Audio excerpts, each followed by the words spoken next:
Cuando guste podemos comenzar. Con gusto, Cristian. Adelante.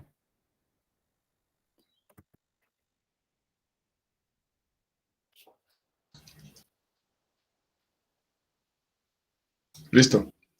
Bien. Buenos días a todos. Somos pocos todavía, pero en homenaje a la puntualidad vamos a empezar.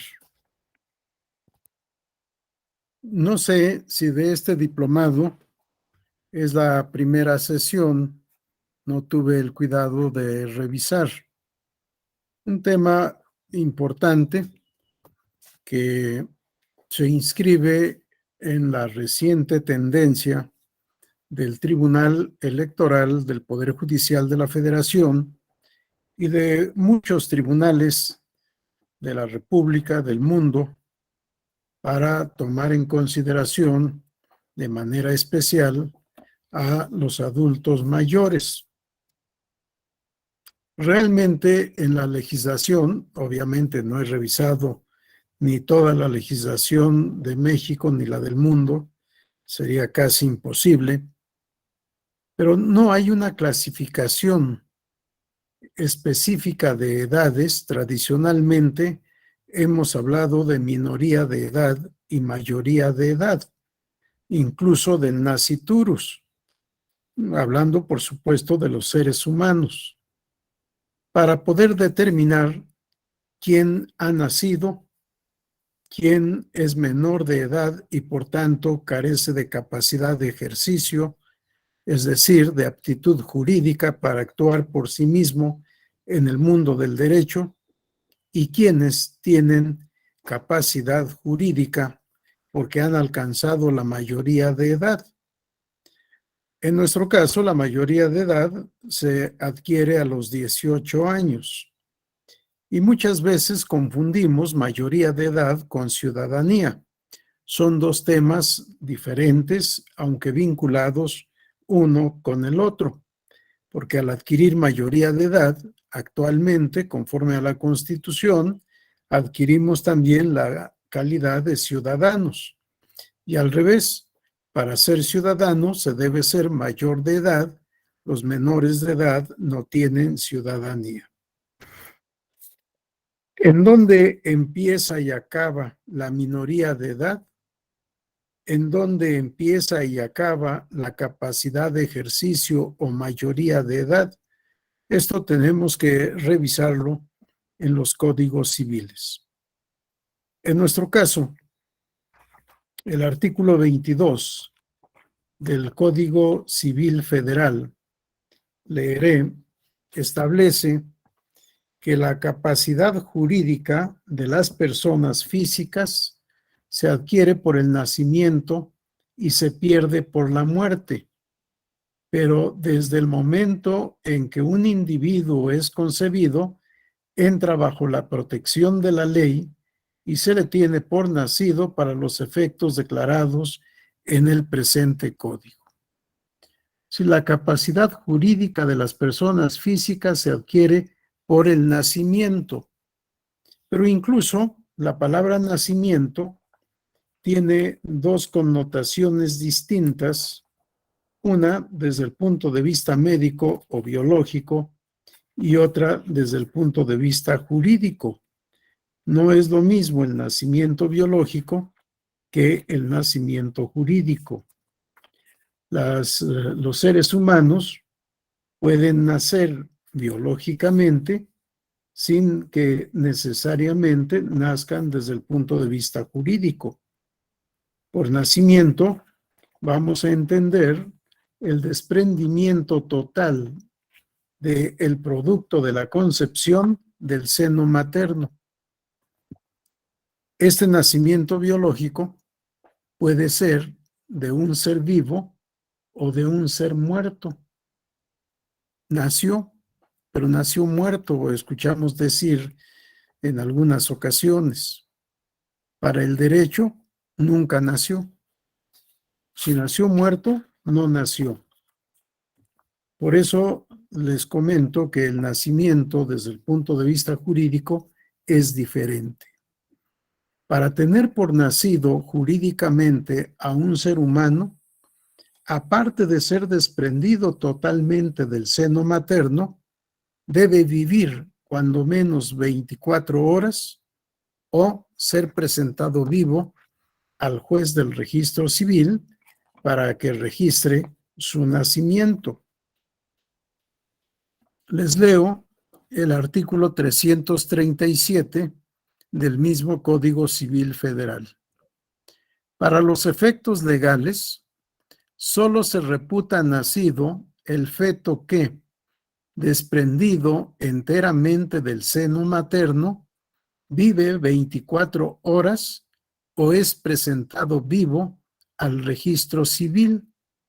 Faltando alguna de estas circunstancias, nunca ni nadie podrá entablar demanda sobre la paternidad. La segunda parte ya es tema de derecho familiar o de derecho civil, según lo quieran ver unos u otros. Lo que nos interesa es la primera parte. Para tener por nacido al ser humano debe estar desprendido totalmente del seno materno y haber vivido 24 horas como mínimo, o bien, sin tomar en cuenta el tiempo que se ha presentado vivo al registro civil. En estas circunstancias, habrá nacido jurídicamente. Y empezará la minoría de edad. Sin embargo, lo que leíamos en el artículo 22, desde el momento en que es concebido, entra bajo la protección de la ley.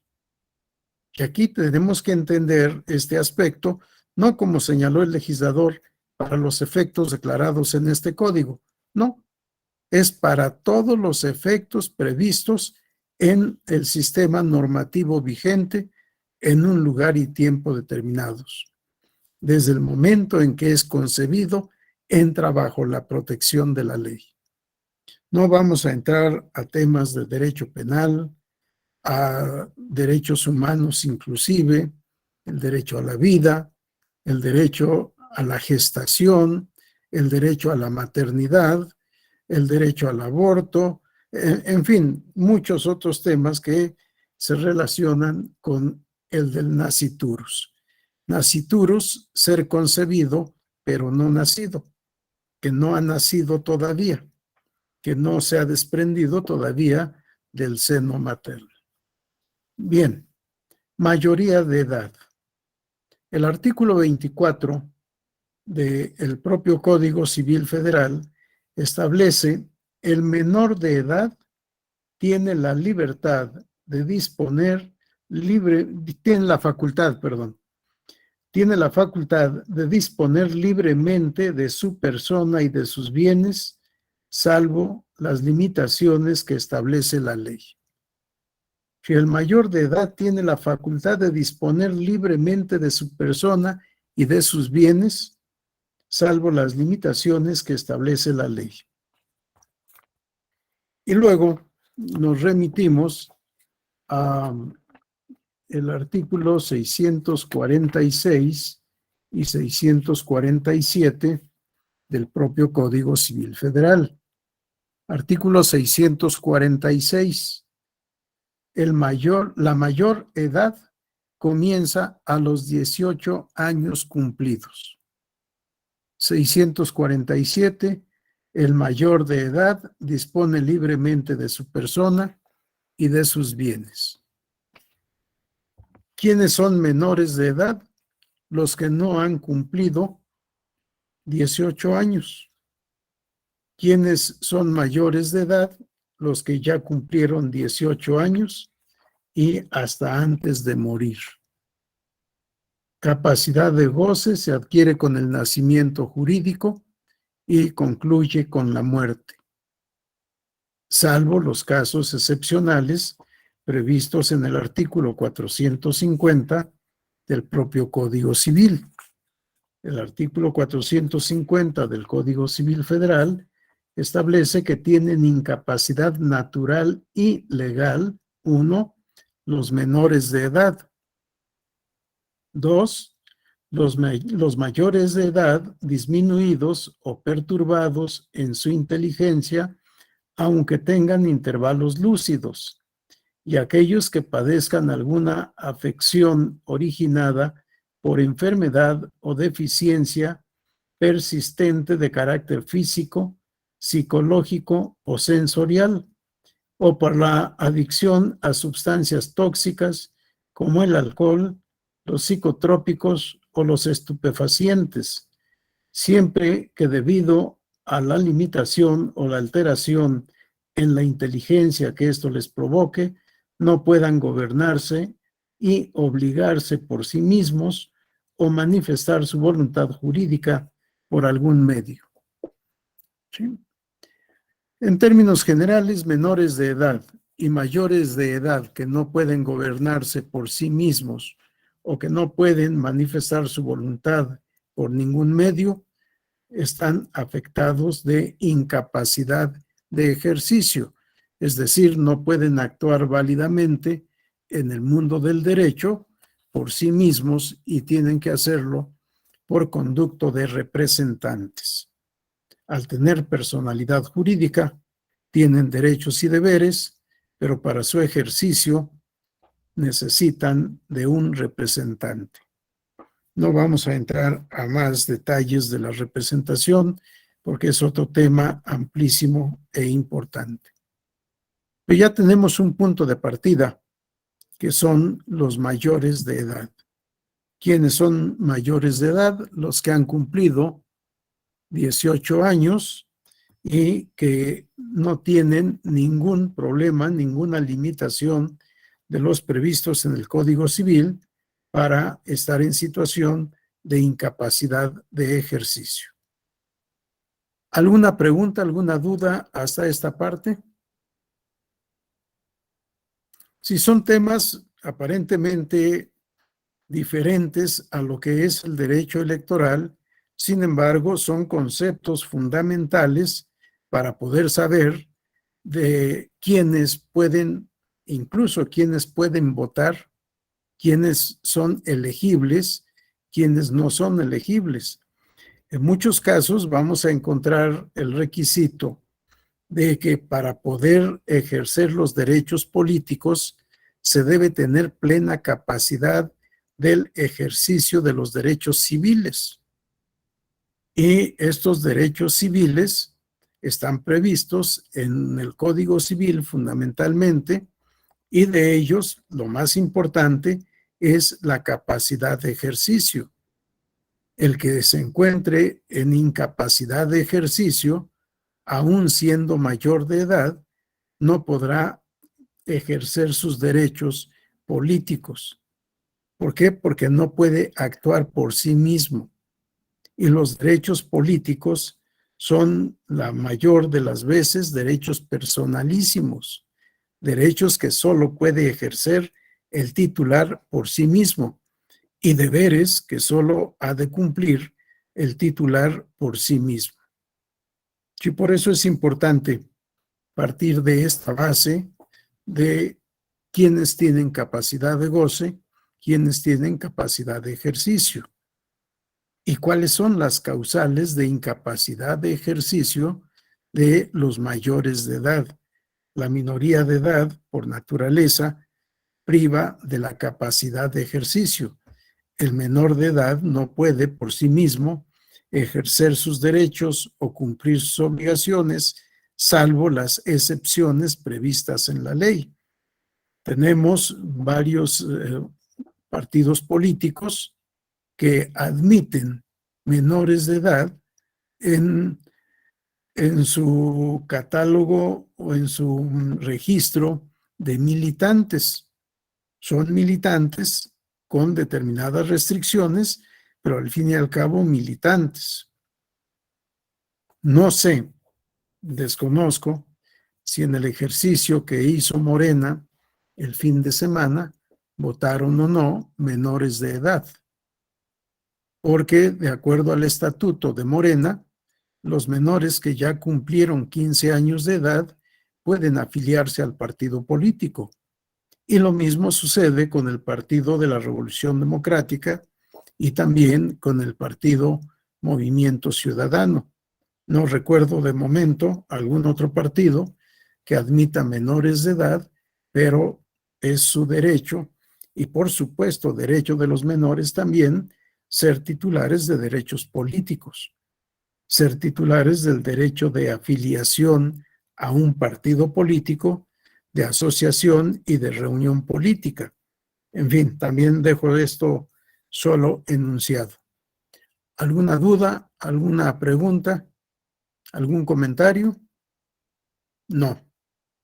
Bien, te voy a pedir, Cristian, que nos ayudes a proyectar la presentación.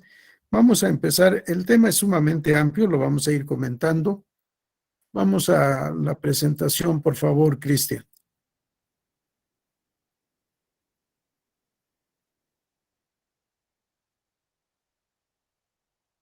Porque en principio, realmente la calidad de adulto mayor, pues no nos da ninguna razón, ningún fundamento para poder hablar de una diferenciación en el trato ante el derecho procesal. Sí, el derecho procesal en términos generales. Perdón, Cristian, no sé Maestro, si... perdón, yo no tengo esa presentación. No te la mandó anoche, Caro. Me mandó un PDF, ¿está bien ese? Ese es, sí.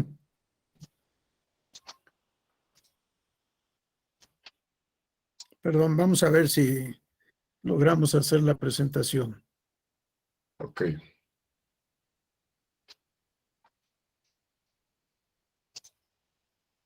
Y una disculpa, Cristian, que no te pregunté desde que nos saludamos hoy hace unos minutos.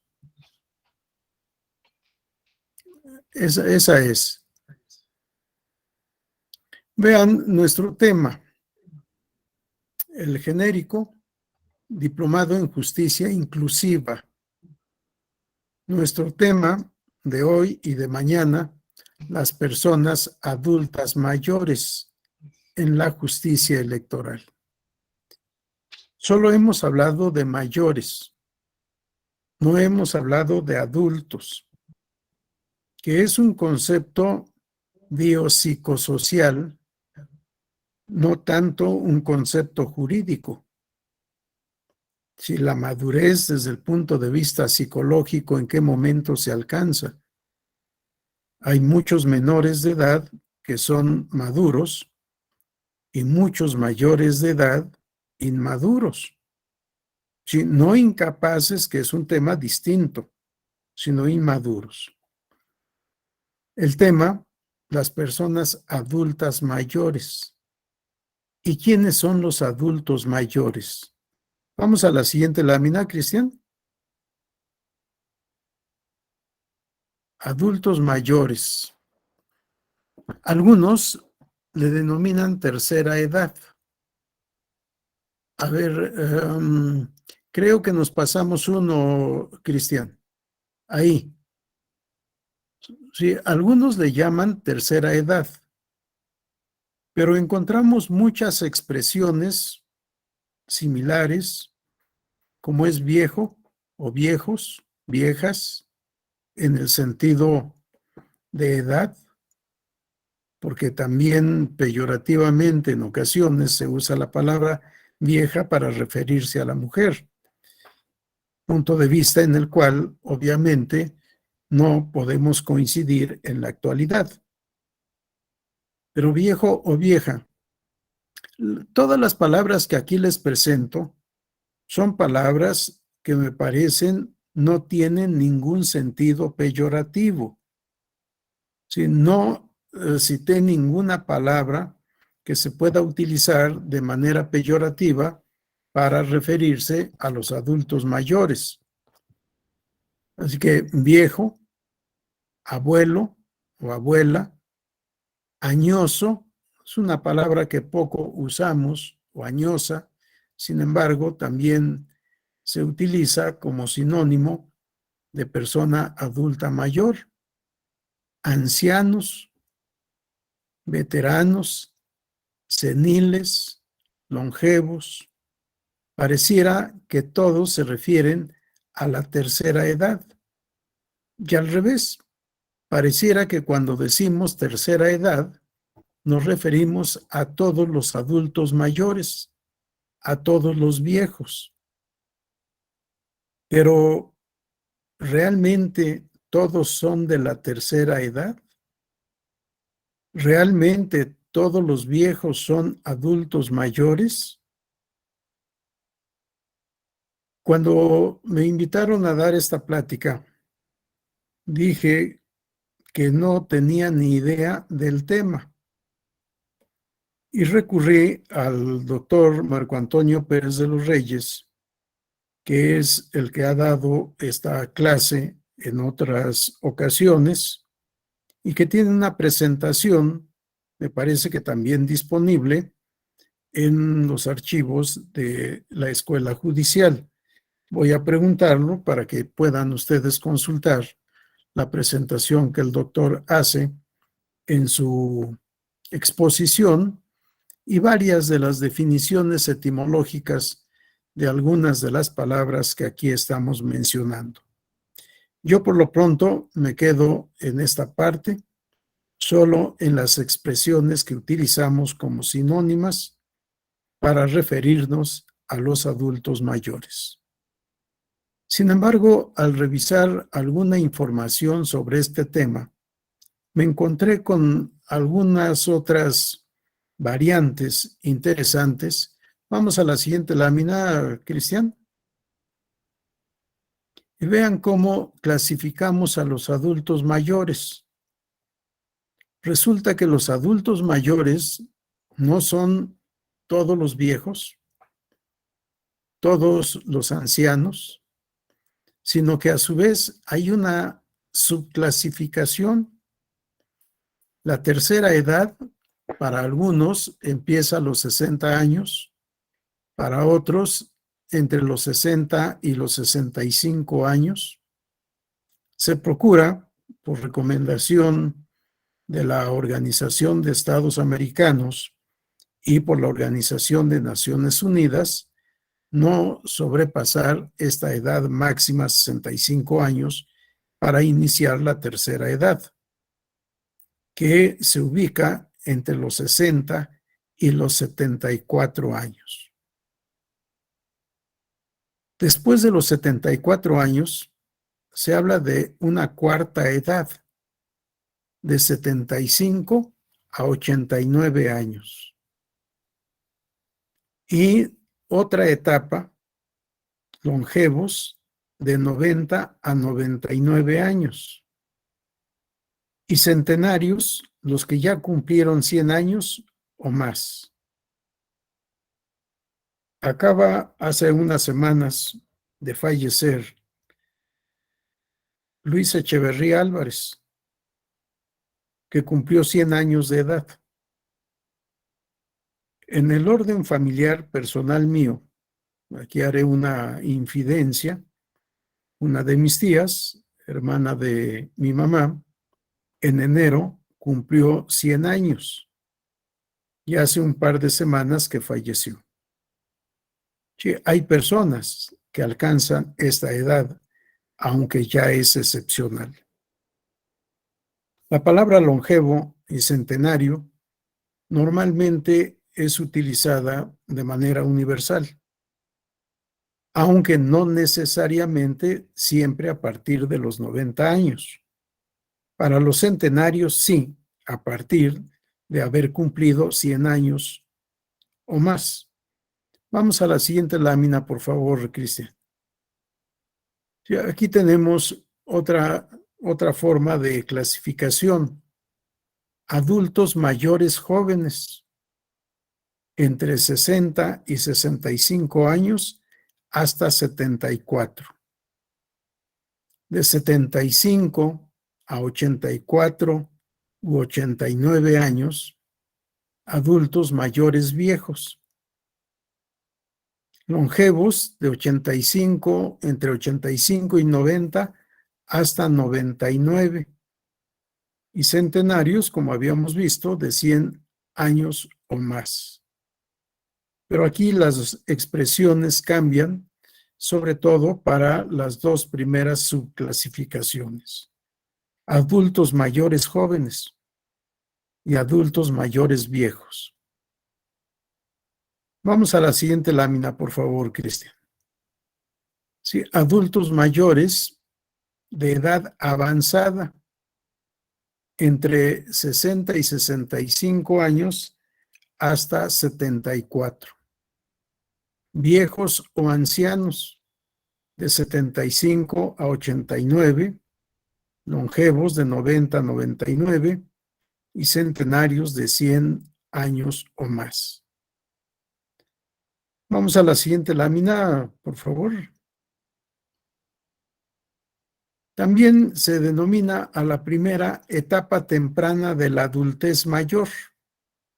Y lo mismo, estamos entre 60, 65 y 74, y etapa avanzada de la adultez mayor o viejos de 75 a 89. Grandes viejos de 90 a 99 y centenarios de 100 o más.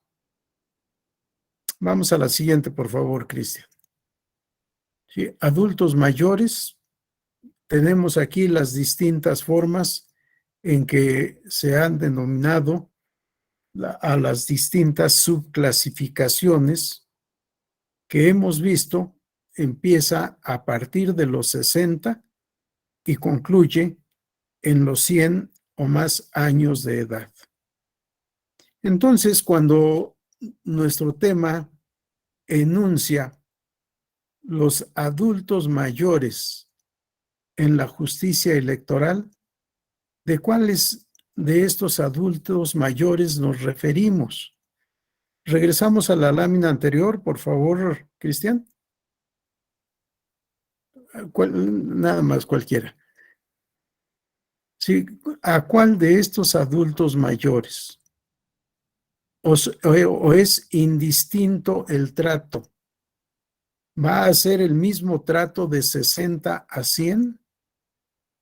¿O tenemos que atender si está entre 60 y 74, entre 75 y 89, entre 90 y 99 o de 100 en adelante? Sí, como jueces, como tribunal, como abogados, como líderes políticos, como políticos, parece que tenemos que plantearnos estas preguntas al hablar de adultos mayores. Continuamos con la definición, por favor, Cristian. Creo que está 3 o 4 ahí. Sí, convención. Vean cómo el tema ha sido motivo de una convención interamericana sobre la protección de los derechos humanos de las personas mayores. Y en el artículo 2, titulado Definiciones, establece la convención: a los efectos de la presente convención se entiende por, y como sucede en todos los glosarios legales o convencionales, tenemos distintas expresiones que se utilizan en el ordenamiento normativo para dar a entender determinados conceptos. Y aquí vamos a la palabra persona mayor.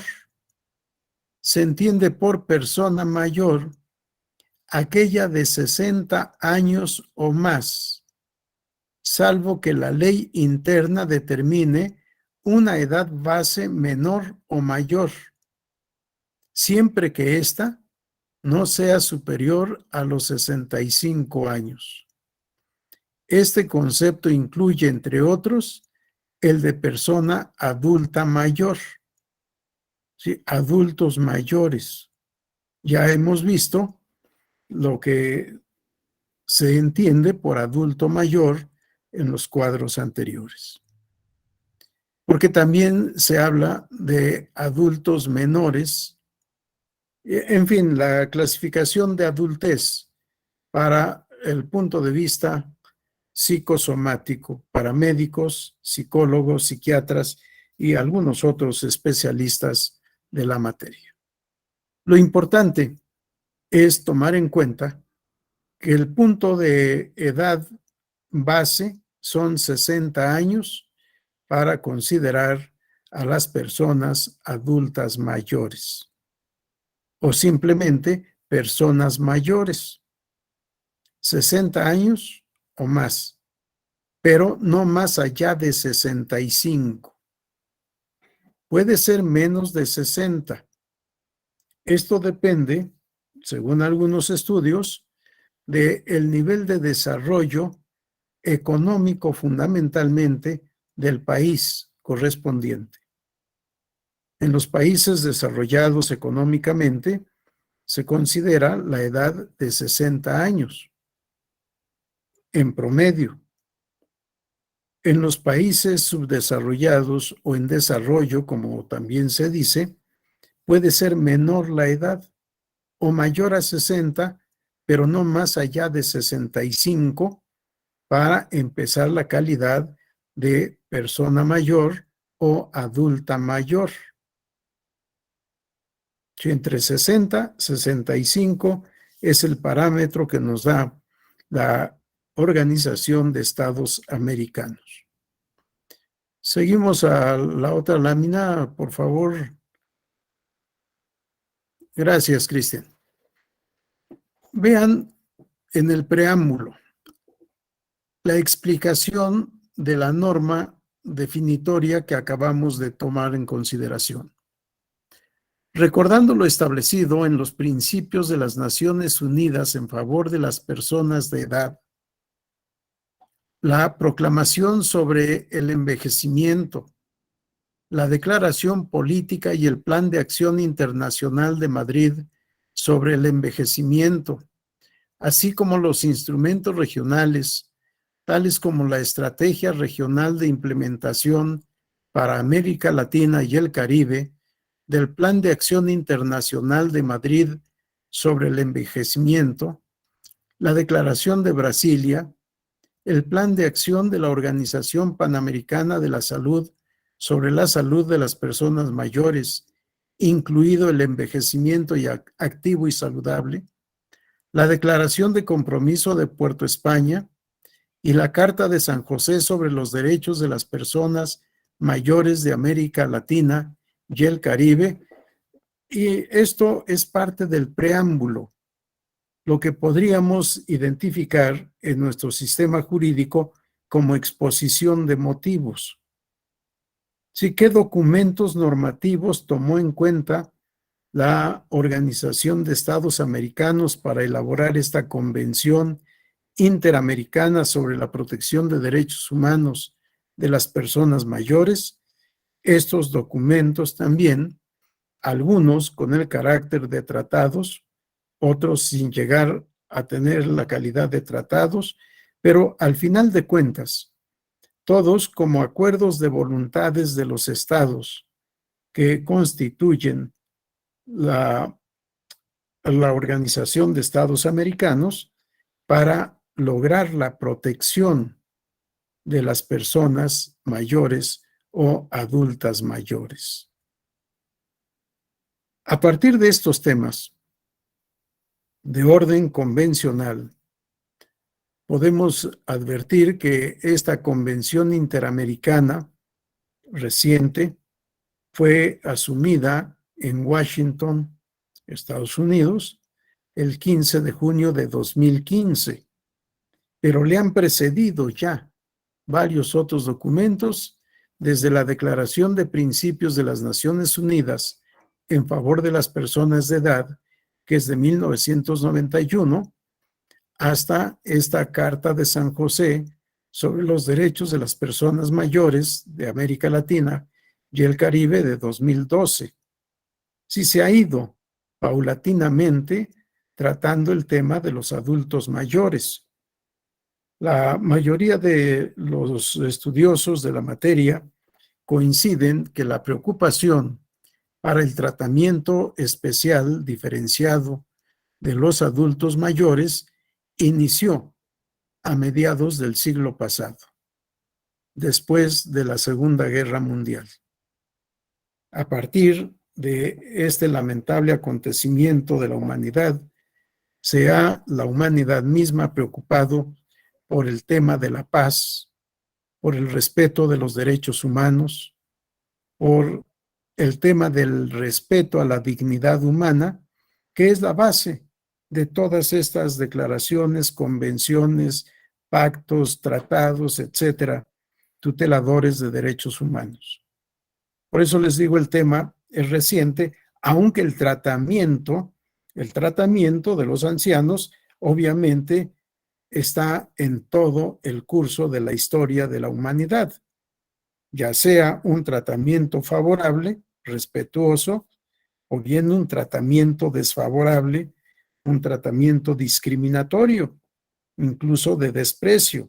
Depende de la cultura, depende del lugar en donde se haga el estudio correspondiente.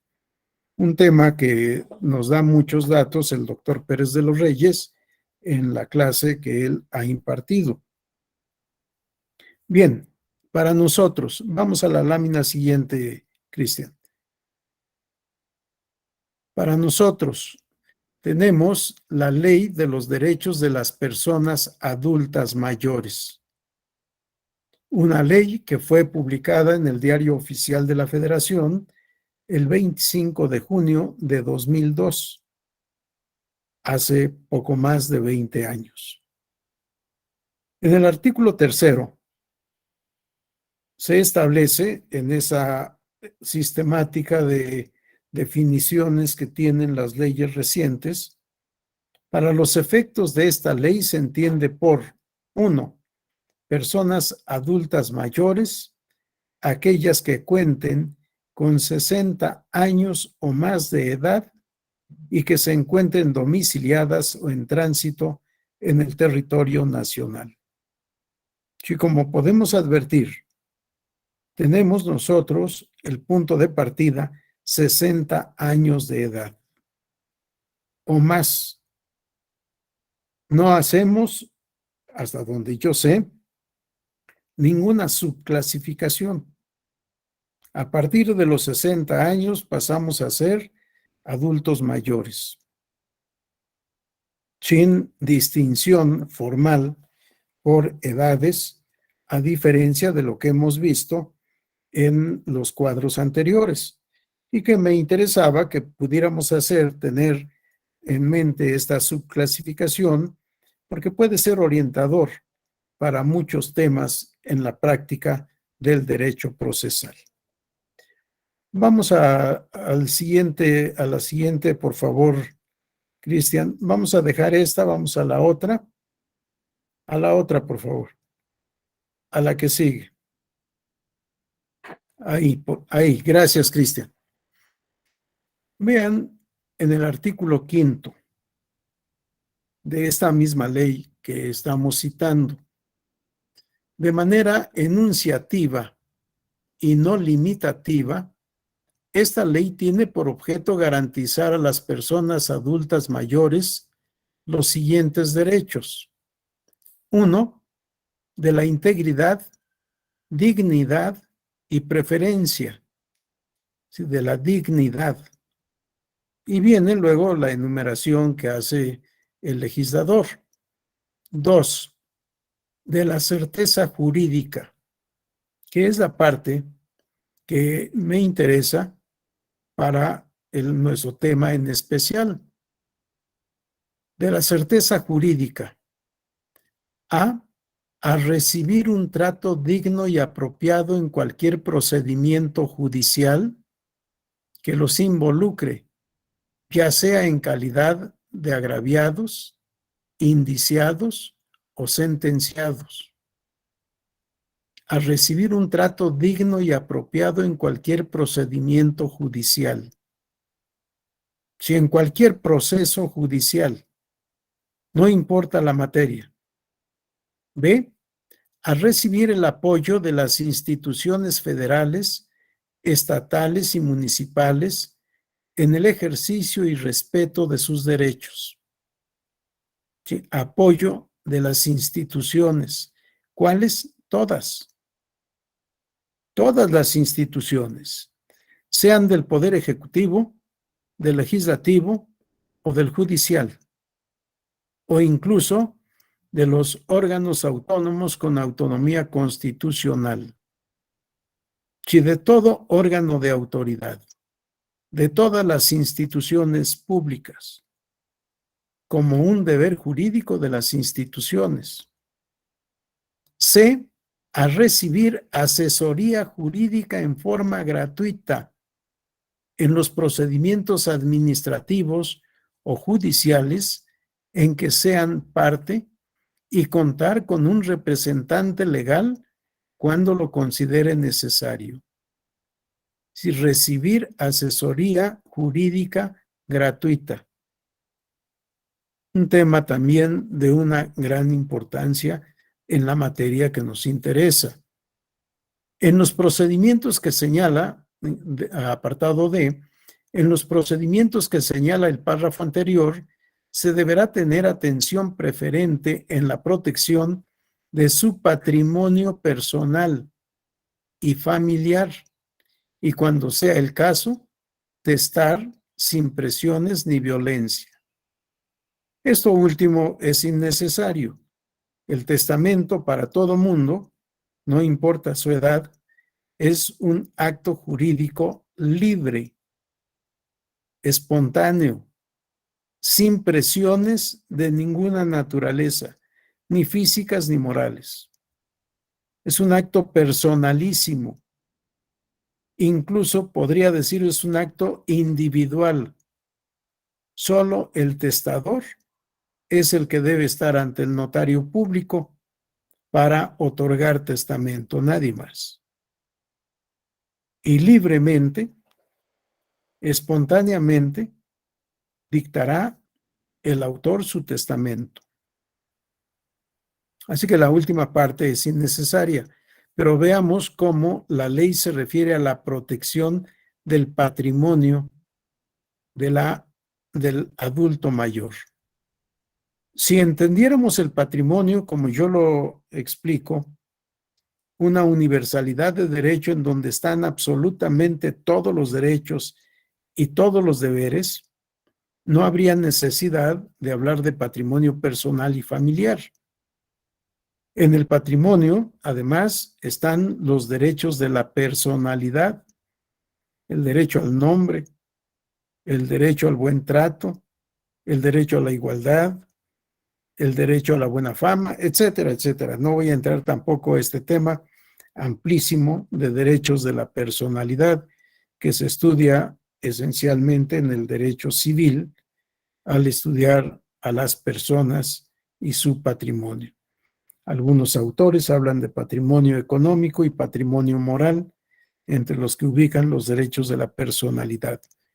Yo doy un concepto distinto de patrimonio, en donde ubico la universalidad de derechos, incluidos, solo por ejemplificar, los derechos políticos y los derechos humanos. Bien, si alguien tiene alguna pregunta hasta este momento, con todo gusto, haga uso de la palabra y trataré de contestar.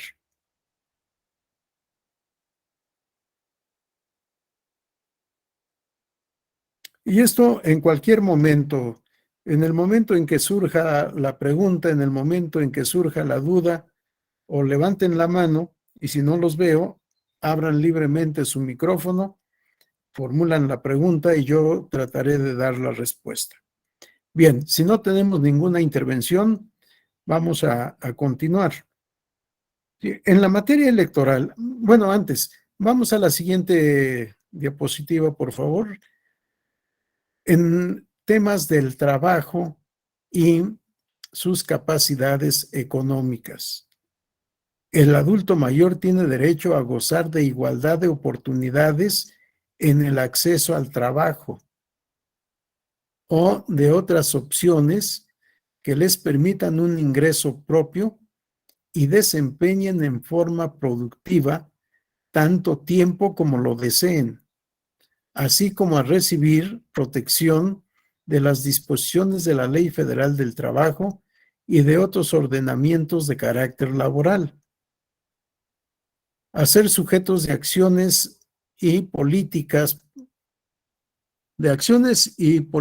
públicas de parte de las instituciones federales, estatales y municipales a efecto de fortalecer su plena integración social. Tomen nota, por favor, de este apartado 5. A gozar de igualdad de oportunidades en el acceso al trabajo o de otras opciones que les permitan un ingreso propio y desempeñarse en forma productiva tanto tiempo como lo deseen. Me quedo con esa parte que es sumamente importante. Y regresamos a la Convención Interamericana. Vamos a la siguiente lámina, Cristian. Regresamos a la Convención Interamericana sobre la protección de los derechos humanos de las personas mayores. Artículo 31. Acceso a la justicia. La persona mayor tiene derecho a ser oída con las debidas garantías y dentro de un plazo razonable por un juez o tribunal competente, independiente e imparcial, establecido con anterioridad por la ley, en la sustanciación de cualquier acusación penal formulada contra ella o para la determinación de sus derechos y obligaciones de orden civil, laboral, fiscal o de cualquier otro carácter. Los estados partes se comprometen a asegurar que la persona mayor tenga acceso efectivo a la justicia en igualdad de condiciones con las demás, incluso mediante la adopción de ajustes de procedimiento en todos los procesos judiciales y administrativos en cualquiera de sus etapas. Los estados partes se comprometen a garantizar la debida diligencia y el tratamiento preferencial a la persona mayor para la tramitación, resolución y ejecución de las decisiones en procesos administrativos y judiciales. La primera parte de este artículo no tiene mayor trascendencia para nuestro tema específico. ¿Por qué? Porque es el derecho humano para todos. Todos tienen derecho, no necesariamente la persona mayor, sino que todos tienen derecho a ser oídos con las debidas garantías y dentro de un plazo razonable. Todo mundo, por un juez o tribunal competente. Es una regla de derecho procesal que no hace discriminación. Todo mundo tiene derecho a ser oído por un tribunal competente.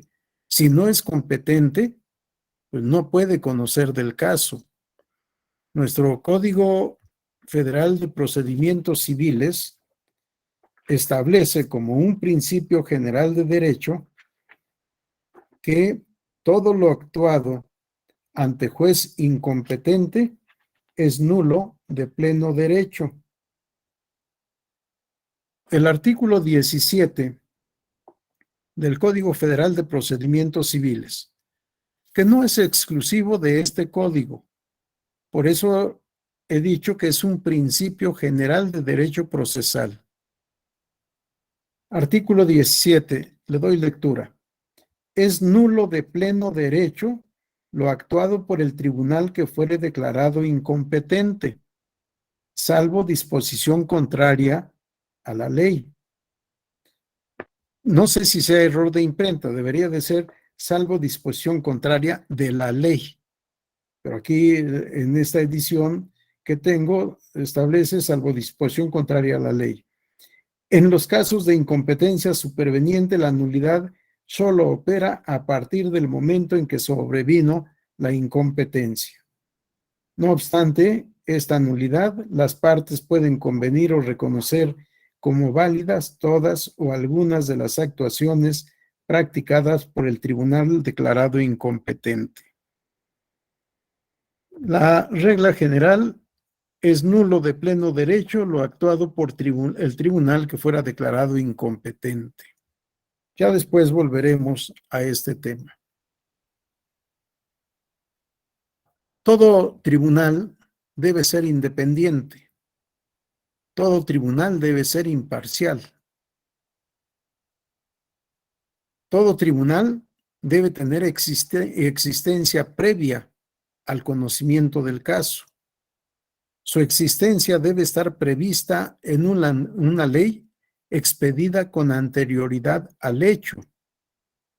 Si todos estos requisitos del párrafo primero son requisitos o principios generales del derecho procesal, son derechos humanos para todo mundo, no solo para la persona mayor o adulta mayor. En donde sí tenemos una trascendencia especial es en el párrafo segundo. Los estados partes se comprometen a asegurar que la persona mayor tenga acceso efectivo a la justicia. Vean, y por eso he destacado esta expresión, acceso efectivo. No solo acceso formal, sino desde el punto de vista material, que sea una realidad social ese acceso a la impartición de justicia. Y aquí un tema que había yo olvidado y que debería de haber estado al principio. Cuando decimos los adultos mayores en la justicia electoral, realmente estamos hablando de los adultos mayores en el contexto del derecho procesal electoral. Si no es todo el tema de justicia, la palabra justicia es sumamente amplia. La palabra justicia tiene significado tanto para el derecho sustantivo como para el derecho formal. Y en el derecho formal, tanto para el derecho procesal como para el derecho procedimental. Es decir, el derecho que tiene por objeto al proceso y el derecho que tiene por objeto al procedimiento. Son dos temas que algunos autores todavía se niegan a aceptar que son diferentes. A algún autor que cito en mi libro de Derecho Procesal Electoral Mexicano dice que es una discusión bizantina. No tiene ningún sentido discutir sobre la diferencia entre proceso y procedimiento. Y por supuesto que sí. No es lo mismo proceso que procedimiento. Yo trato de hacer esta diferenciación en mi libro Derecho Procesal Electoral. Quien lo quiera consultar, ahí está la cita de varios autores, pero me dio gusto, pasado algún tiempo, haber leído a Piero Calamandrei, que insiste en esta diferenciación entre proceso y procedimiento, e incluso hace cita del lenguaje jurídico alemán, como para la palabra proceso se usa una palabra y para procedimiento otra palabra totalmente distinta. Y nos explica en su libro sobre democracia y derecho procesal la importancia de diferenciar entre proceso y procedimiento.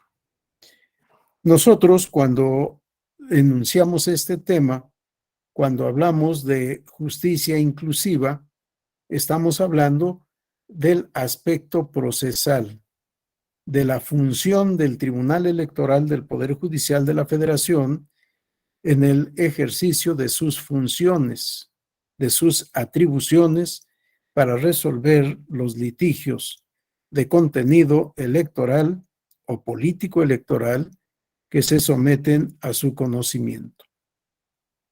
Bien, decía entonces acceso efectivo a la impartición de justicia.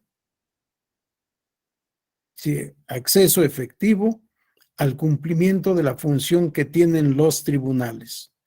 Y esto relacionado con el párrafo anterior, para limitar este concepto de justicia a el trabajo de los tribunales, a la función jurisdiccional exclusivamente, y no hablar de justicia en un sentido más amplio. Y vean lo que establece este artículo 31 en las palabras siguientes: incluso mediante la adopción de ajustes de procedimientos. Incluso mediante la adopción de ajustes de procedimientos. ¿Qué es lo que significa este ajuste de procedimientos? Porque no es propiamente ajustar el procedimiento, sino incluso a determinadas excepciones procesales para dar un trato preferente al adulto mayor, sin romper, por supuesto, el principio de equilibrio procesal y de igualdad jurídica entre las partes. Por eso me interesaba mucho hacer la subclasificación que hemos hecho al principio de las distintas categorías de adultos mayores. No es lo mismo que llegue una persona de 66 años de edad a que llegue alguien de 92, por ejemplo. Sí, hay una diferencia, o cuando menos conceptualmente podremos pensar en una diferencia. Ya después, si hay preguntas en específico sobre estos temas, podríamos ir platicando algunos aspectos de ajustes a la normativa procesal e incluso a la conducta procedimental de las partes, de los terceros y del órgano jurisdiccional.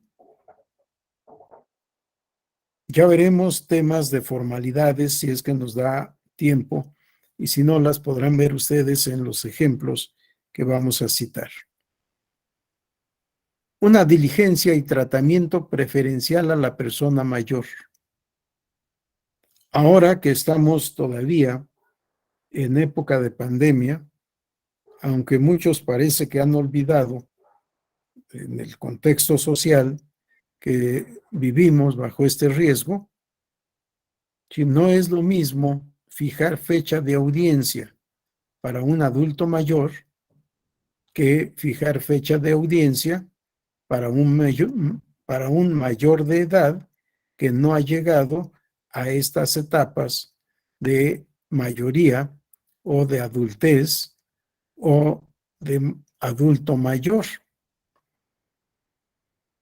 Esto implica, por supuesto, la necesidad de la inmediación o inmediatez, digo yo, en casi todos los libros se usa la palabra inmediación del juez con el caso particular y con las partes. La comunicación, todo proceso debe ser dirigido por el juez cuando así lo establece la estructura del órgano jurisdiccional o del magistrado o del ministro.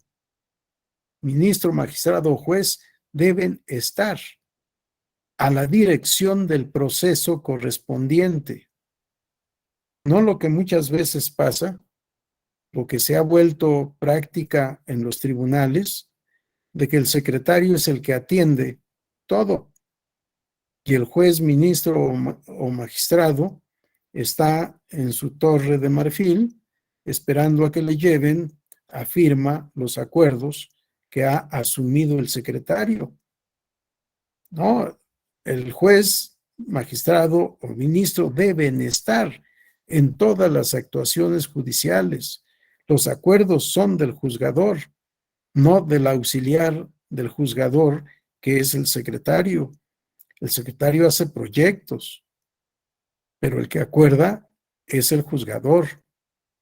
Y en una audiencia, por ejemplo, el que debe dictar el acuerdo, ahí no hay oportunidad de proyecto, porque se desahoga la audiencia de manera verbal, y en algunos tribunales, como el Tribunal Electoral, Pues vamos redactando el acta, no solo en el instrumento electrónico que tenemos, sino con la proyección a una pantalla en donde los interesados, los asistentes a la audiencia, pueden ir leyendo lo que va escribiendo la secretaria en el desahogo de la diligencia. Y en ese momento, en el desahogo de la diligencia, si es el caso asumir un acuerdo, el juez, magistrado o ministro tiene que acordar. No tiene oportunidad de que el secretario le haga un proyecto de acuerdo, a menos de que el secretario tenga mayor experiencia que el juez, magistrado o ministro que dicte el acuerdo y que el juzgador se limite a aprobar.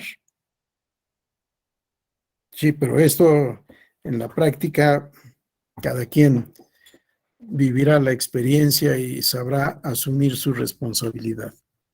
Bien, vamos a la siguiente lámina. Si no hay preguntas, si hay alguna pregunta, adelante. Si no, vamos a la siguiente lámina. Parece que no tenemos preguntas. La actuación judicial deberá ser particularmente expedita en casos en que se encuentre en riesgo la salud o la vida de la persona mayor. Sí, forma parte del mismo artículo que estábamos leyendo y tratando de explicar. Asimismo, los Estados parte desarrollarán y fortalecerán políticas públicas y programas dirigidos a promover a mecanismos alternativos de solución de controversias. B. Capacitación del personal relacionado con la administración de justicia, incluido el personal policial y penitenciario, sobre la protección de los derechos de la persona mayor.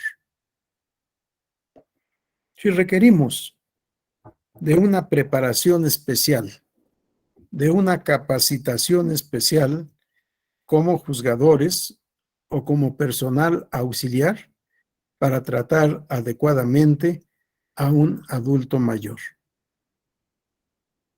Muchas veces carecemos de estos cursos o pensamos que estamos aptos para el tratamiento diferenciado sin haber tenido ninguna información de especialistas en la materia, especialistas en el estudio de la conducta, de la forma de ser y de actuar de los adultos mayores.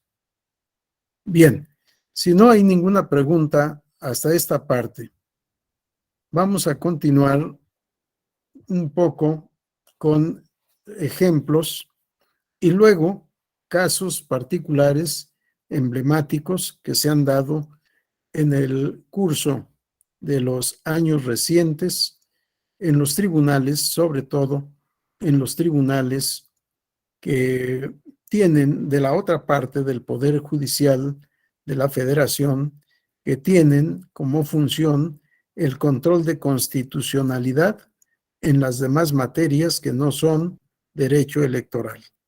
Acuérdense que el Tribunal Electoral del Poder Judicial de la Federación es órgano de control de constitucionalidad y convencionalidad, de legalidad también, por supuesto, pero especializado en la materia electoral. Órgano jurisdiccional especializado, máxima autoridad en la materia. Sus resoluciones, sus determinaciones, sobre todo las de la Sala Superior, son definitivas e inatacables. De las salas regionales, ya sabemos, son impugnables ante la Sala Superior mediante el recurso de reconsideración.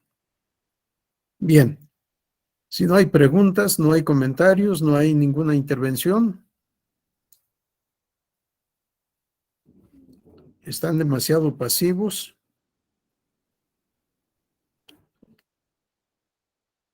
Bueno, no tenemos ninguna intervención. Vamos a la siguiente lámina, por favor, Cristian. La Ley General de Instituciones y Procedimientos Electorales. Sí, me encontré esta disposición que me parece interesante.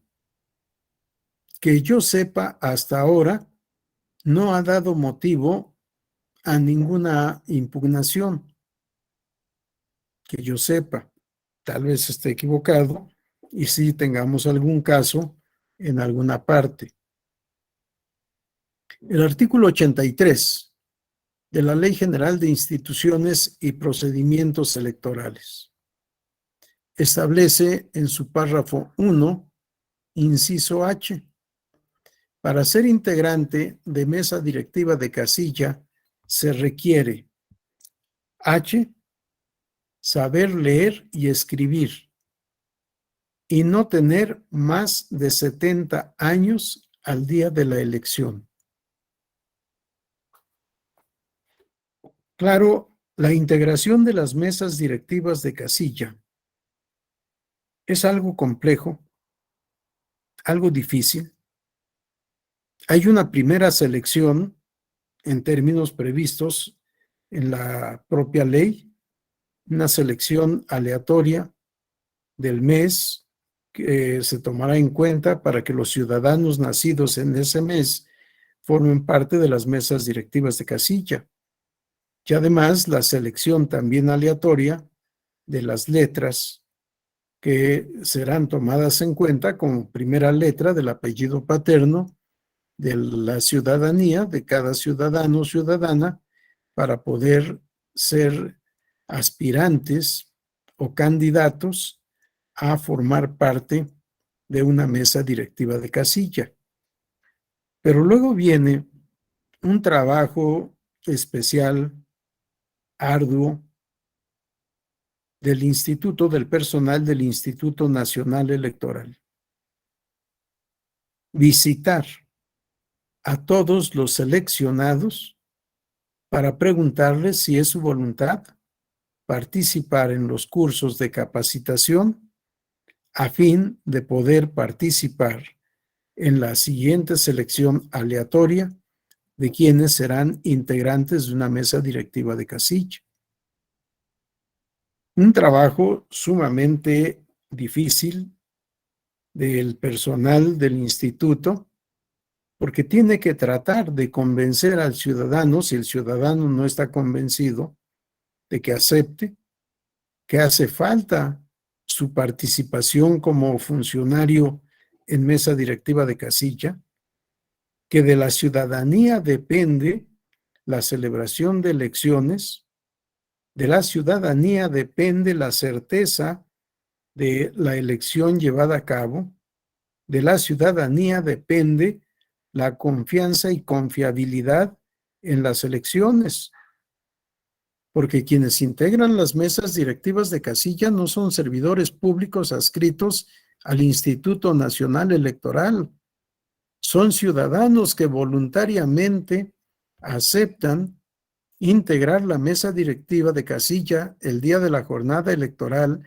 previa capacitación para poder llevar a cabo este ejercicio democrático.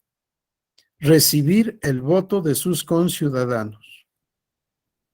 Contarlos, calificarlos para saber si son válidos, si son nulos. Asentar toda la información en el acta de escrutinio y cómputo para que el Consejo Electoral competente pueda recibir estas actas de escrutinio y cómputo y si no hay impugnaciones, si no hay disconformidades, simple y sencillamente sumar resultados para llevar a cabo el cómputo legal respectivo y poderle decir a la ciudadanía cuál fue el resultado de la elección, qué candidato o qué planilla de candidatos ganó.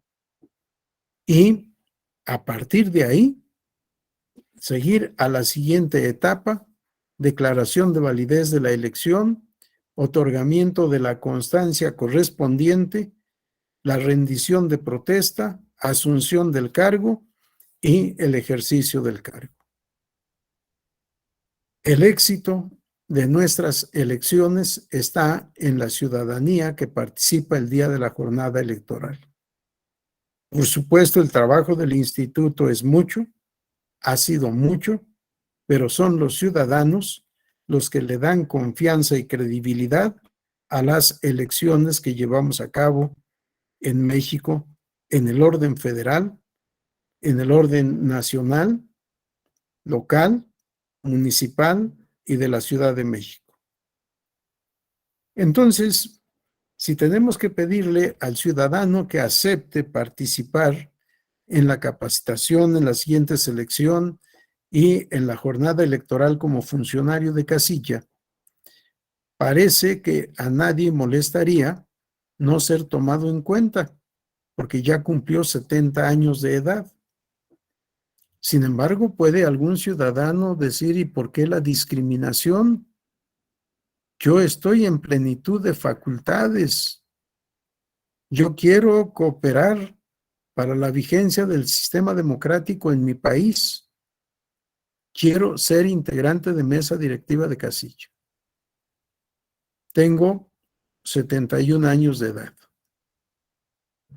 Apenas rebaso los... Sí, pero ya cumplió 70. Ya no puede ser.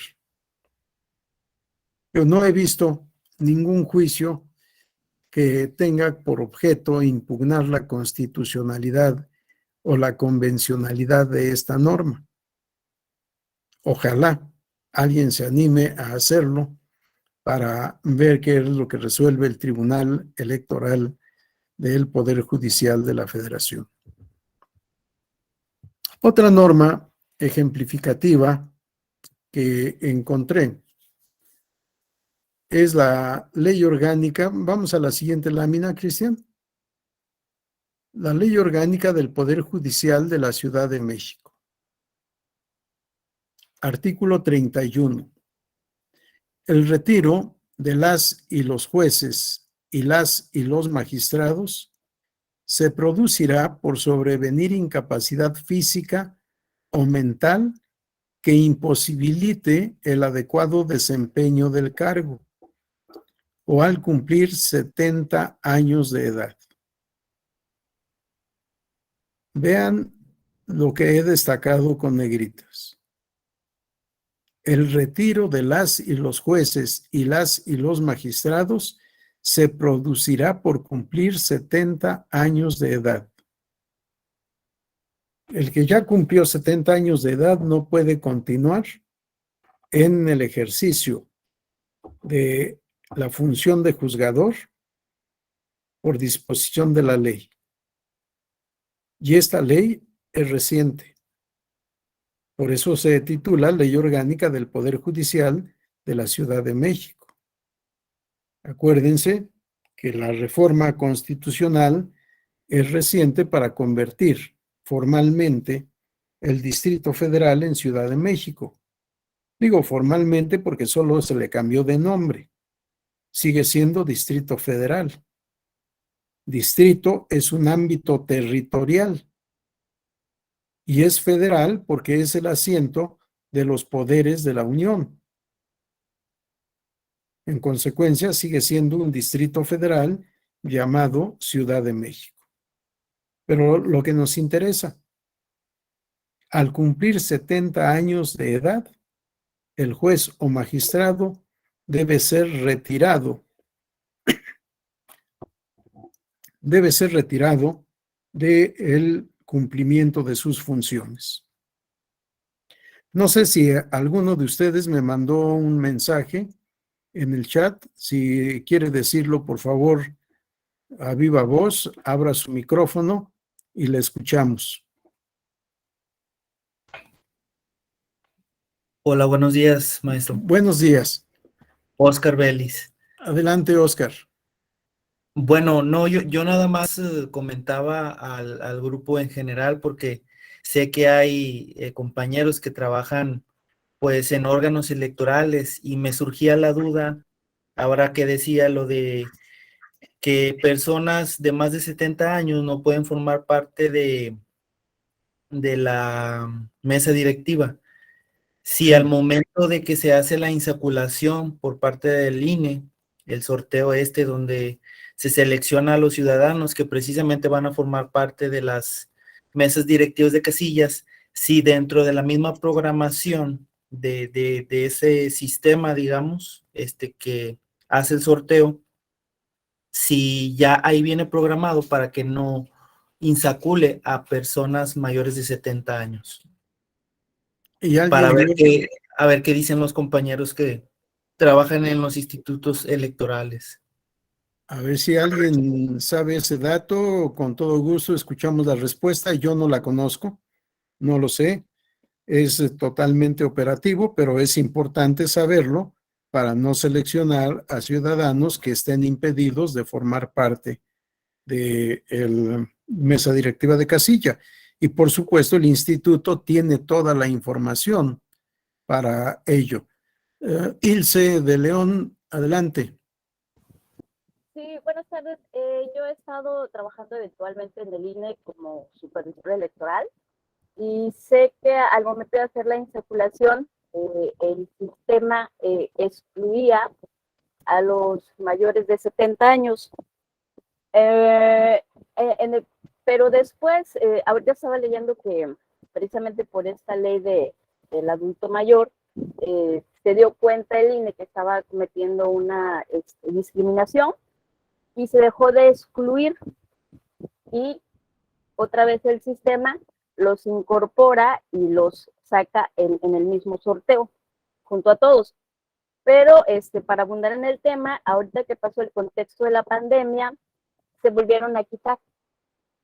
Cuando fue la pandemia, o sea, ya primero no, luego sí va porque era discriminatorio, viene la pandemia, se retiran del sorteo, y ya para después, en el siguiente sorteo, que fue el que acaba de pasar, en que ya hay algunos vacunados, se les incluye, pero se hace a reserva de ellos que si quieren exponerse, ¿va? En el caso de los adultos mayores. Gracias, Ilse, qué amable. Muy, muy interesante la explicación y, por supuesto, con toda la justificación. Después volveremos al tema de que trataba de pandemia y otras circunstancias. Qué bueno que nos informas de esto. Yo no lo sabía, no sé cómo se hace la insaculación, pero obviamente el instituto tiene toda la información para poder saber quiénes son adultos mayores y quiénes no lo son. Y obviamente la norma es una norma obligatoria. Sí, mientras no sea declarada inconstitucional, si la norma rige, está vigente y por tanto se debe acatar. Pero a diferencia de lo que dicen casi todos los autores, yo sostengo que la autoridad administrativa también puede y debe hacer control de constitucionalidad.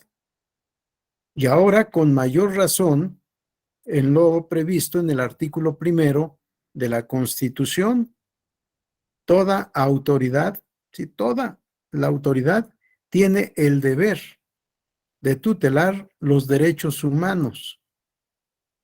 Por tanto, para mí, toda autoridad tiene la facultad de hacer control de constitucionalidad. Y, en consecuencia, el instituto puede, con todas las atribuciones que le otorga el artículo 1 de la Constitución, hacer esta discriminación. Sí, la discriminación no necesariamente ha de ser negativa, sino una discriminación positiva para proteger a la persona de edad mayor y sobre todo en circunstancias especiales como es la pandemia. Después vamos a ver un caso especial vinculado con este tema de pandemia. Si no hay alguna otra intervención, vamos a la siguiente lámina. Jonathan, adelante. Maestro, buenos días. Buenos días. Sí, fíjese que me genera mucha duda que no sea discriminación negativa, porque por el solo hecho de tener 70 años ya no puede ser funcionario. Sí, es complicado el tema, pero sí me genera duda de que no sea un tema de carácter discriminatorio. Gracias, Cristian. Tal vez me expresé mal. Lo que yo dije es que la palabra discriminación no siempre tiene sentido negativo, sino que tiene sentido positivo. ¿Sí? Y efectivamente, lo que está previsto en el artículo, regresamos la lámina, Cristian, el artículo 83 de la ley, la anterior. Sí, gracias. Sí, lo que está previsto en el artículo 83, párrafo 1, inciso H, para mí es discriminatorio negativo, por supuesto. Déjenme decirlo en mi caso particular. Yo ya cumplí 70 años y si me invitaran a ser integrante de mesa directiva de casilla, tengan la certeza de que diría que sí. Sí, no solo por cumplir como ciudadano, sino también por interés académico. ¿Qué sucede durante la jornada electoral? Desde que llegamos los integrantes o llegan los integrantes de la mesa directiva de casilla hasta que se entrega el paquete electoral. Una experiencia extraordinaria. Lo acabamos de ver con el tema de la insaculación. Les dije, yo no conozco porque esto es un aspecto totalmente operativo, pero ya vimos cómo nos dieron respuesta.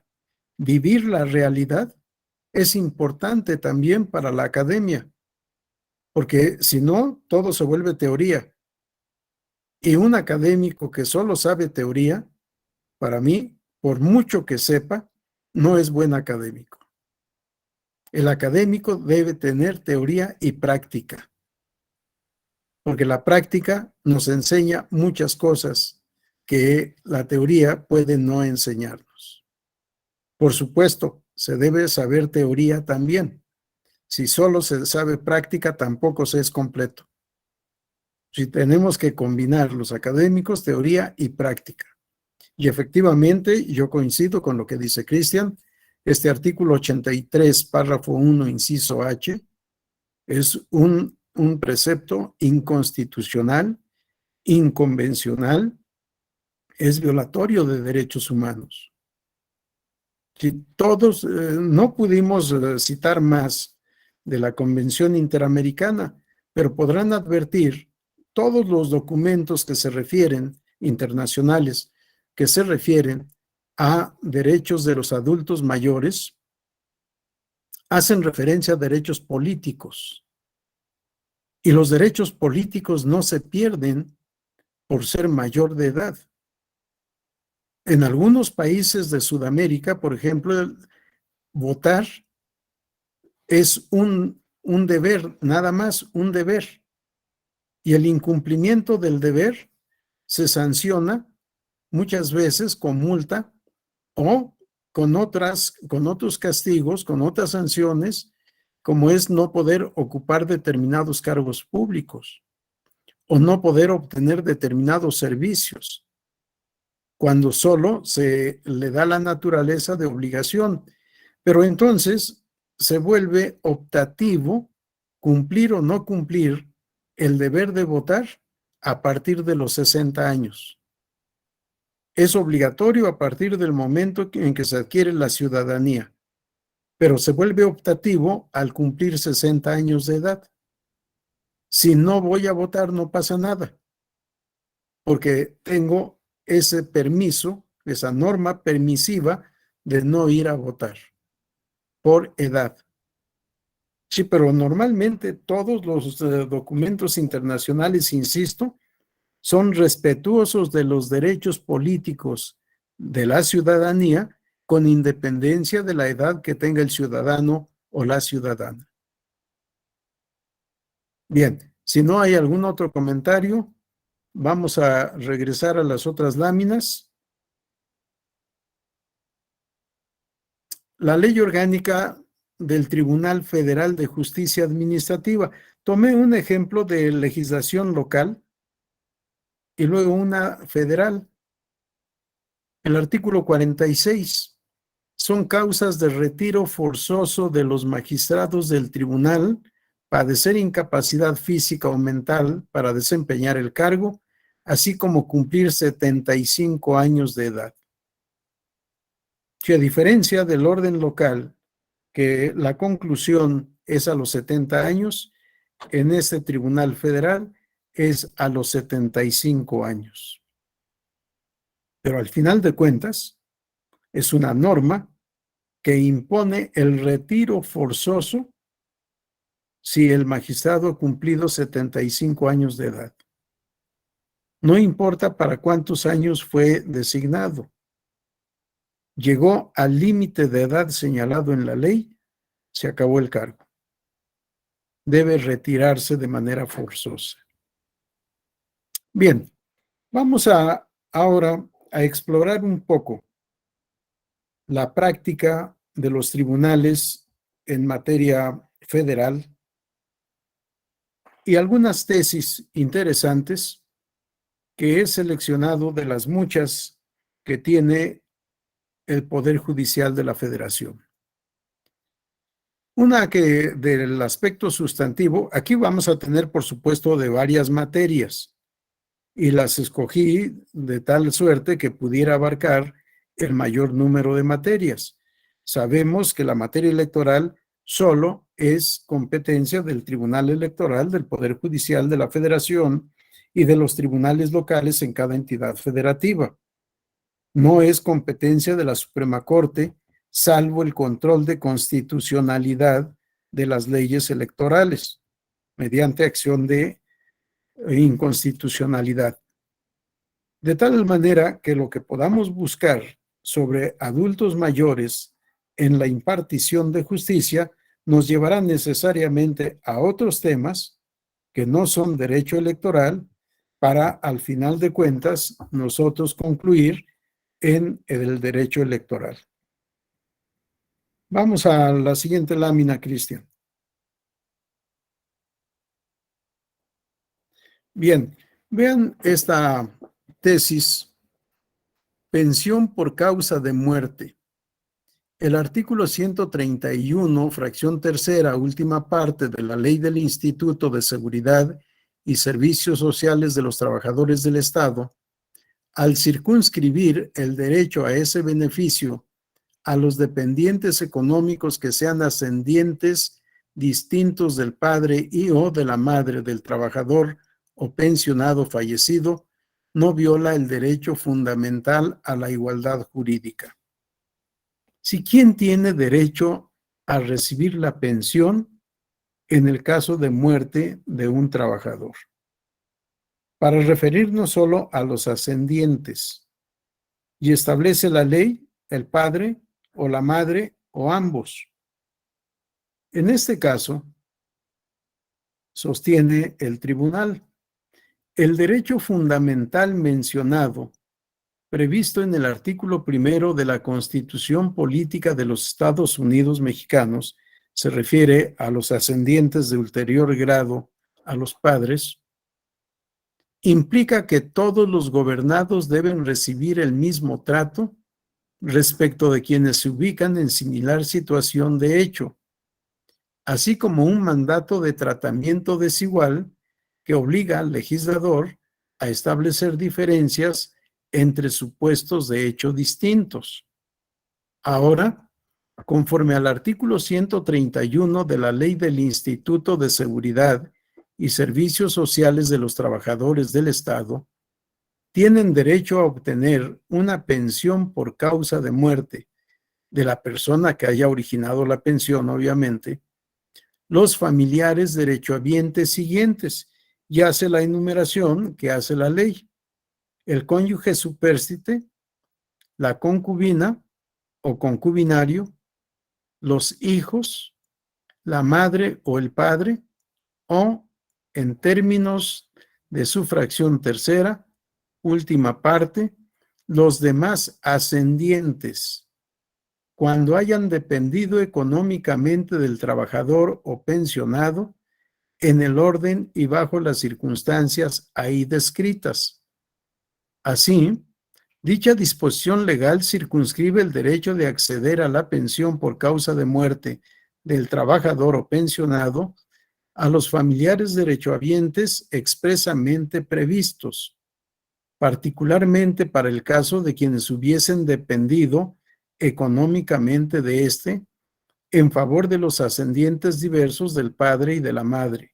Seguimos en la otra, Cristian.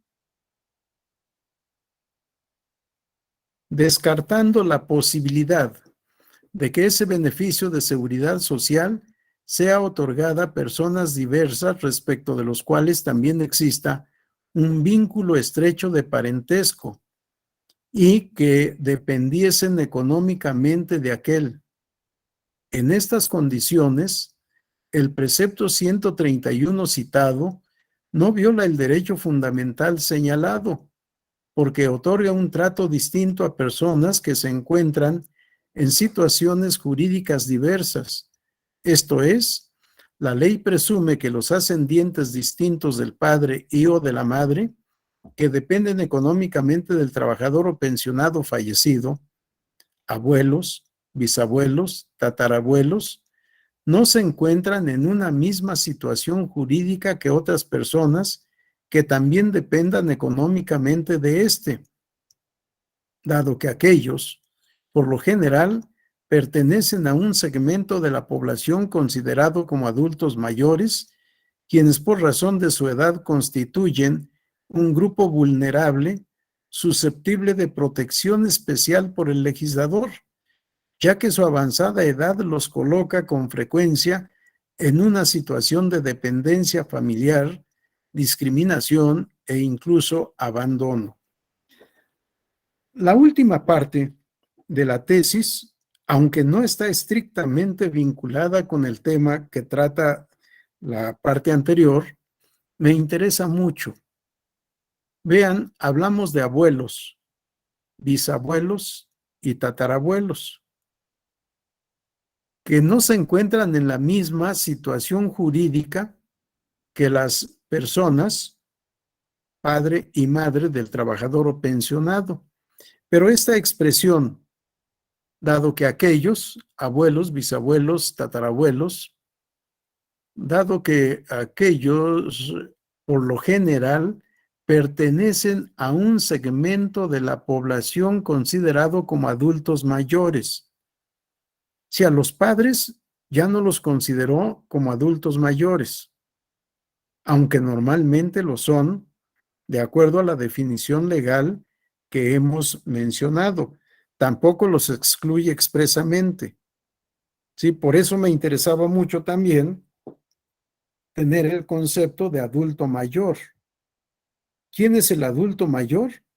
El que ya cumplió 60 años de edad o más hacia adelante. Excepcionalmente se requieren 65. Y vean esta otra explicación que nos da el tribunal que resuelve. Adultos mayores, quienes por razón de su edad constituyen un grupo vulnerable. Así es como se considera a los adultos mayores. Y por eso también, para mí, la importancia de la subclasificación. ¿Adultos mayores son iguales todos? No. A partir de los 60 años en México somos adultos mayores todos los que conservamos la vida. Y les decía, pero no es lo mismo alguien de 61 años a alguien de 70, 80, 90 o 100. Aquí no hacemos discriminación. Aquí se habla de adultos mayores en general, pero nos da un dato particular que es el que identifica a este grupo de adultos mayores, un grupo vulnerable. Vulnerable desde todos los puntos de vista. Susceptible de protección especial por el legislador. Sí, pero yo creo que no podemos dejar que el legislador haga todo. Si a una posibilidad de pago de pensión concurren los padres y los abuelos, para mí habría que tomar en cuenta también a los abuelos. Y si fuera el caso, como aquí se dice, de los bisabuelos, pues a todos. Y distribuir en la medida posible, en la proporción posible, esa indemnización, ese beneficio económico generado por la muerte del trabajador o pensionado.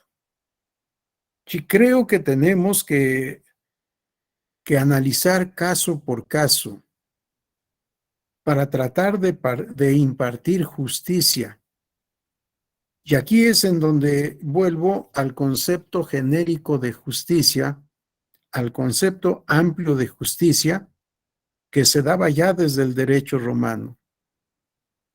La constante y permanente voluntad de dar a cada quien lo suyo. Si no podemos aplicar las normas jurídicas conforme a su texto únicamente, tenemos que hacer la interpretación del caso concreto. Y más aún, como se dice en esta tesis, si dependían económicamente del trabajador o del pensionado, de eso vivían, ¿por qué no hacerlos partícipes de este beneficio económico previsto en la ley? Y todavía más, se hace referencia a los padres, papá, mamá, abuelo, abuela, bisabuelo, bisabuela, pero no está el caso, por ejemplo, de los suegros o del abuelo, pero que no es pariente consanguíneo, sino pariente por afinidad, abuelo político. Si dependían económicamente del trabajador fallecido o pensionado que ha muerto, ¿por qué no hacerlos partícipes del beneficio si dependían económicamente del causante de este beneficio social? Me pareció interesante la tesis. No comparto, por supuesto, lo que se dijo, pero es interesante y trata el tema justamente de justicia para adultos mayores. Si todas las tesis, de aquí en adelante vamos a leer, a revisar y comentar algunas tesis en otras materias, para poder tener un concepto mucho más amplio. Después nos dedicaremos a la materia electoral, o tal vez empiece yo en la siguiente sesión con la materia electoral para continuar con las otras materias a fin de abarcar todo lo que sea posible en este tema que es sumamente interesante.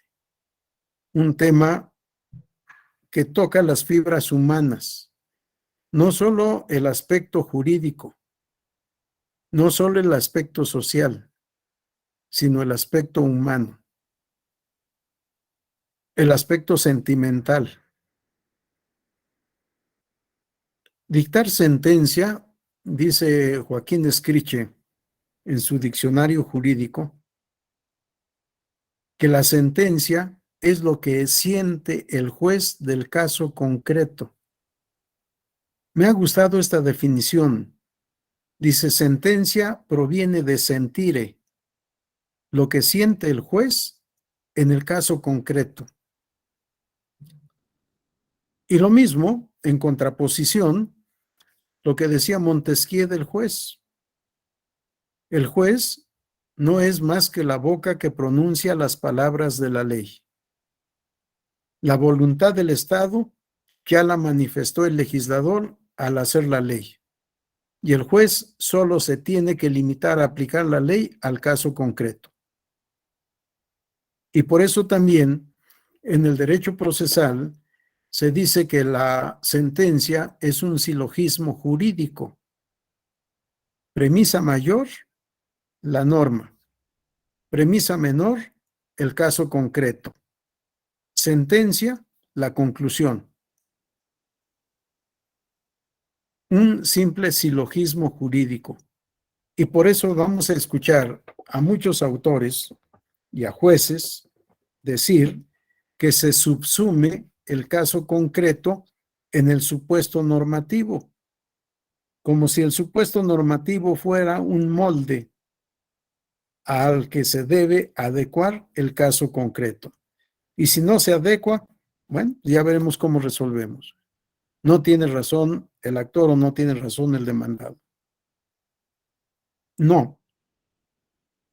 La sentencia es un acto de voluntad, es un acto jurídico y es la conclusión de todo un proceso que inició con una demanda, continuó con la admisión, después con la contestación de la demanda y la oposición del demandado, y el elemento probatorio y los alegatos que han expresado las partes. Sí, es un todo dinámico humano. No podemos sustituir al juzgador por computadoras como se ha pretendido en algunas partes y en algunos tiempos o en algún tiempo.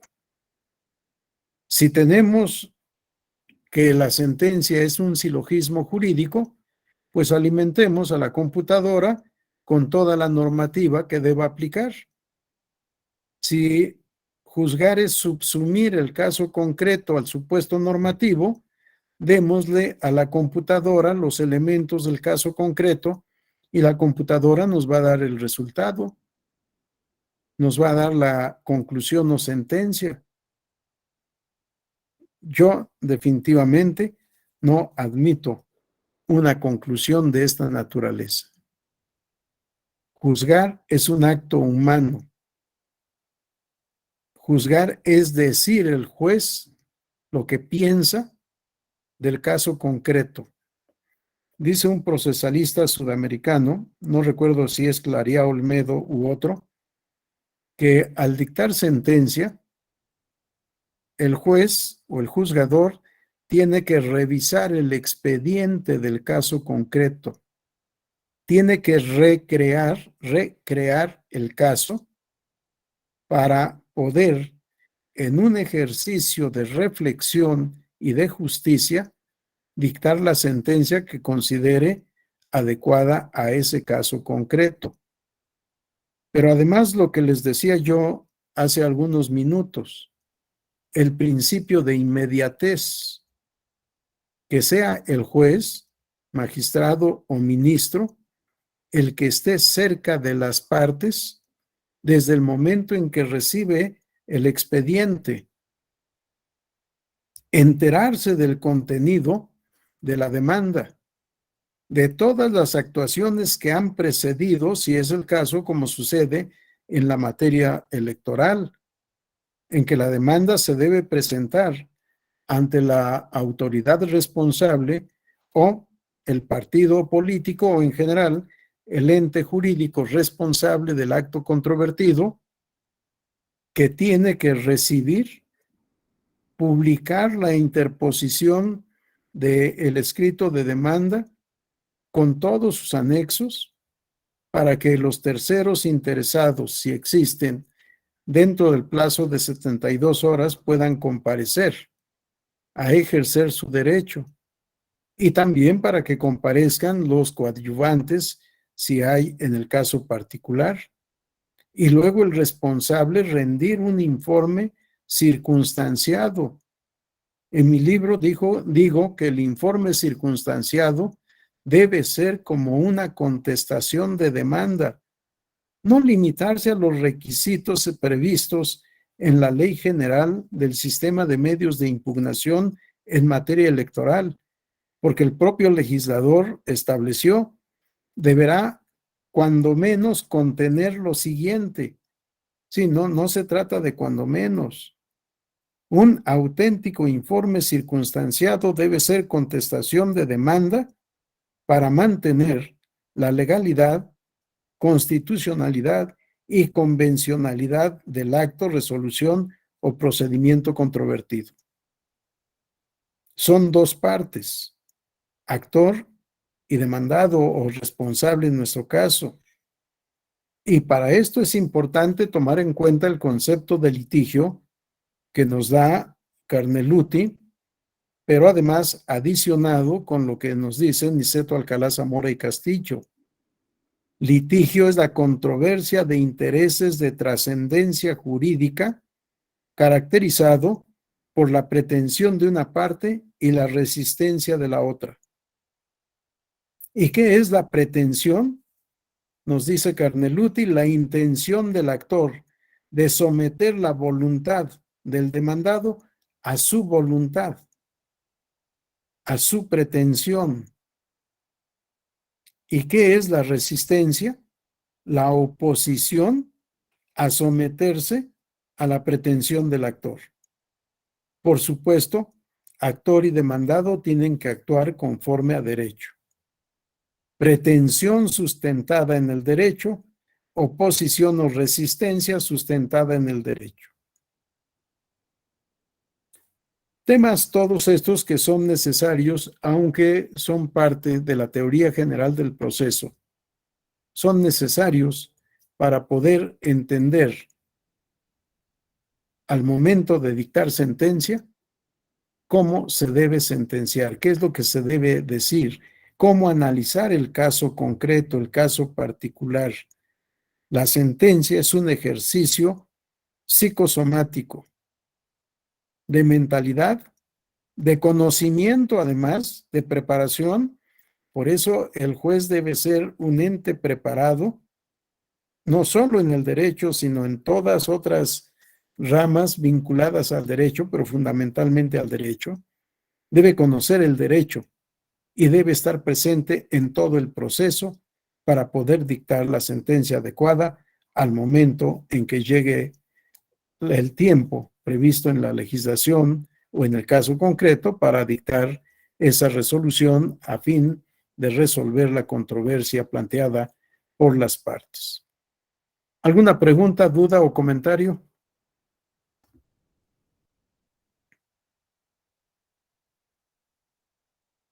No tenemos ninguna intervención. Vamos a la siguiente diapositiva, Cristian, por favor. Adultos mayores, al constituir un grupo vulnerable, merecen especial protección por parte de los órganos del Estado. También una tesis bastante genérica, pero que nos da mucha información sobre el tema. Vean, se cita la Declaración Universal de los Derechos Humanos, el protocolo adicional a la Convención Americana sobre Derechos Humanos en materia de derechos económicos, sociales y culturales, conocida también como Protocolo de San Salvador. Tenemos los principios de las Naciones Unidas a favor de las personas de edad. Si no, no se usa aquí la expresión mayores, sino solo personas de edad, que es de la Asamblea General de Naciones Unidas. Se cita también la Declaración sobre los Derechos y Responsabilidades de las Personas de Edad de la propia ONU de 1992, los debates y conclusiones de la Asamblea Mundial del Envejecimiento en Viena de 1982, la Conferencia Mundial sobre Derechos Humanos de 1993, en fin, vean cómo hay una gran cantidad de documentos, tratados, convenciones, declaraciones, principios, como le denominen, pero que al final de cuentas tratan de proteger al adulto mayor. Esto es una enumeración ejemplificativa, no es una enumeración limitativa, hay más documentos, algunos los hemos mencionado, otros los mencionaremos en la lectura de algunas tesis, pero ahí está un enunciado bastante amplio. Seguimos a la otra lámina.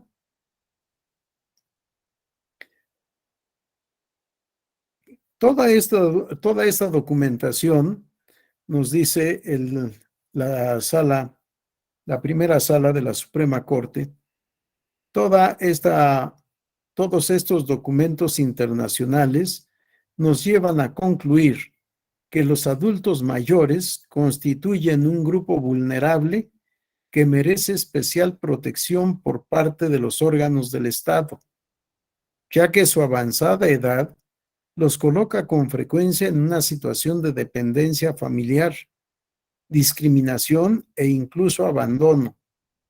Lo anterior no implica, sin embargo, que en todos los casos en los que intervenga deba suplirse la deficiencia de la queja.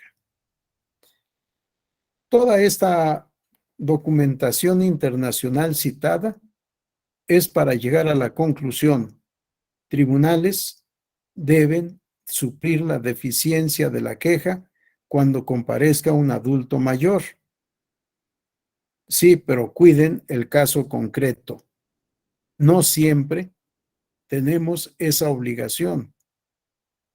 Y la otra parte que ya habíamos leído: los adultos mayores o las personas de avanzada edad con frecuencia se encuentran en una situación de dependencia de todo tipo: dependencia económica, dependencia personal, dependencia social, dependencia de salud, de todos los aspectos.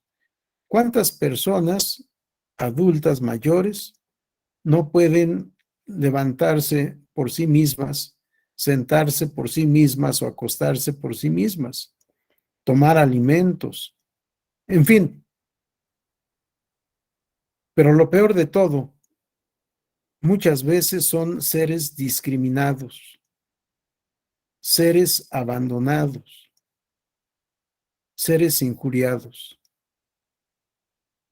Que esta característica la vamos a estar viendo repetidamente mencionada en todas las tesis. Esta es una tesis de la primera sala de la Suprema Corte de Justicia de la Nación. Si van advirtiendo, porque he hecho la cita del registro y de la fecha, todas son recientes. Esta es de 2015. No vamos a encontrar ninguna, creo que ninguna, de la novena época. Las más antiguas son de la 10ª época. Las más recientes de la época actual de la jurisprudencia de la Corte, que es la 11ª. Esta, por ejemplo, es de la 10ª época.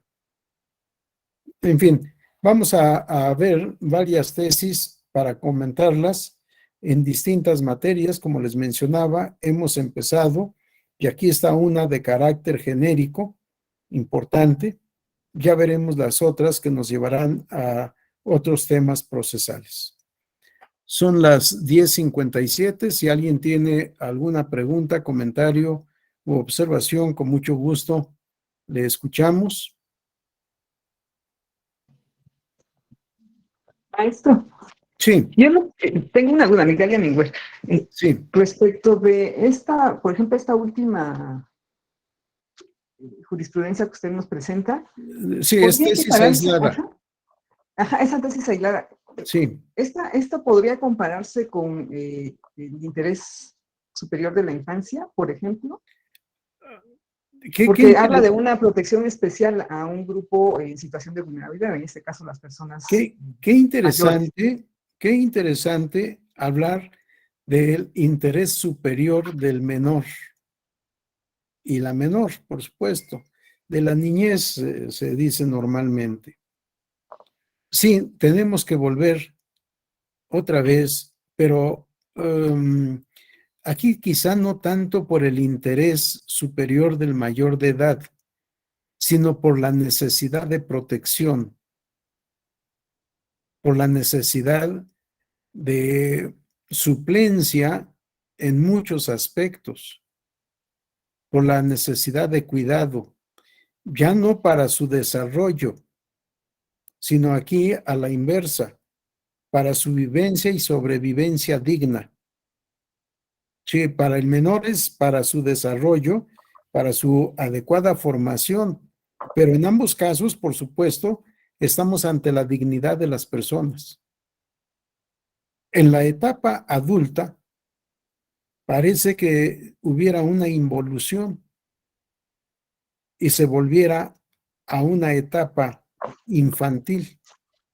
Claro, también esto requiere de estudios especializados, cuidadosos y respetuosos para no caer en discriminación por tratarlos como si fueran niños.